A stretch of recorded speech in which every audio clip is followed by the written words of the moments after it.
Hello everyone, क्या आपने कभी सोचा है हम कि एक दिन में कितनी बार सांस लेते होंगे? तो इसका राइट आंसर है 20,000 से 25,000 बार, मतलब कि लगभग एक मिनट में 20 से 18 बार। लेकिन सिर्फ सांस लेना, जिसको हम बोल रहे हैं ब्रीथिंग, वो एक फिजिकल प्रोसेस होती है जिसमें हम ऑक्सीजन को ले रहे हैं एंड कार्बन डाइऑक्साइड को बाहर निकाल रहे हैं। लेकिन अगर हम रेस्पिरेशन की बात करें, जो कि फिजिको केमिकल प्रोसेस होती है, जिसके अंदर एक्चुअली रिलीज होता है हमारी बॉडी में energy currency of the cell, जो कि होता है, कमेंट करके बताइए क्या होता है, जो कि होता है एटीपी।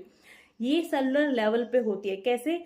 अब ये मत समझना कि ऑक्सीजन सिर्फ लंग्स तक जाती है। ऑक्सीजन लंग्स में जाने के बाद वहां पे एल्वोलाई के अंदर, जो कि स्ट्रक्चरल और फंक्शनल यूनिट होती है रेस्पिरेटरी सिस्टम की, जहां पे होता है exchange of gases, oxygen and carbon dioxide का एक्सचेंज होगा। होगा क्या कि हमारे सेल के अंदर ऑक्सीजन जाएगी, रेस्पिरेशन होगा। क्योंकि ऑक्सीजन की प्रेजेंस में रेस्पिरेशन हो रहा है, तो हुआ कौन सा रेस्पिरेशन? जल्दी से कमेंट करके बताओ। हुआ ये एरोबिक रेस्पिरेशन। तो हमारे सेलुलर लेवल पे होगा एरोबिक रेस्पिरेशन, और एरोबिक रेस्पिरेशन होती है सेलुलर लेवल पे। अब हम जो ग्लूकोज खा रहे हैं, आप स्टार्च खा रहे हो, वो भी ग्लूकोज में टूट रहा है ना। हम जो ग्लूकोज ले रहे हैं वो ग्लूकोज का होगा ग्लाइकोलाइसिस। अल्टीमेटली वो ग्लूकोज से मिल रही है हमें एनर्जी एटीपी की फॉर्म में।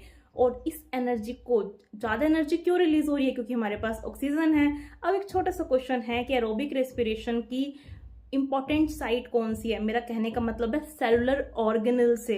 अगर हम इसको सेल चैप्टर से भी रिलेट कर दे, अगर क्वेश्चन आ जाए एग्जाम में कि एरोबिक रेस्पिरेशन की सेलुलर लेवल पे कौन सी साइट है, तो सेलुलर लेवल पे इसकी जो साइट रहती है वो रहती है माइटोकॉन्ड्रिया।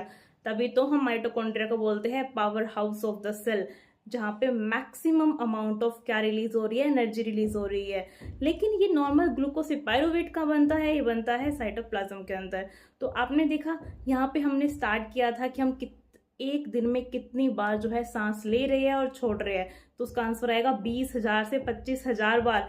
तो thanks to our all plants, जिनके कारण हमें मिली इतनी सारी ऑक्सीजन, कि तभी तो बॉडी में एनर्जी है। मैं रेस्पिरेशन आपको टॉपिक टीच कर रही हूँ, आप सुन रहे हो, समझ रहे हो, एग्जाम में इंपॉर्टेंट सही आंसर करके आए हो। क्यों? क्योंकि हमारे पास ऑक्सीजन है। इसी ऑक्सीजन के कारण ही हमारी बॉडी में जितनी भी एनर्जी है वो रिलीज हो रही है, और हम कार्बन डाइऑक्साइड को रिलीज कर रहे हैं, जो कि प्लांट एब्जॉर्ब कर रहे हैं। किसके लिए? कौन सी प्रोसेस के लिए? ये भी आप मुझे कमेंट करके बताना जल्दी से। Thanks to all.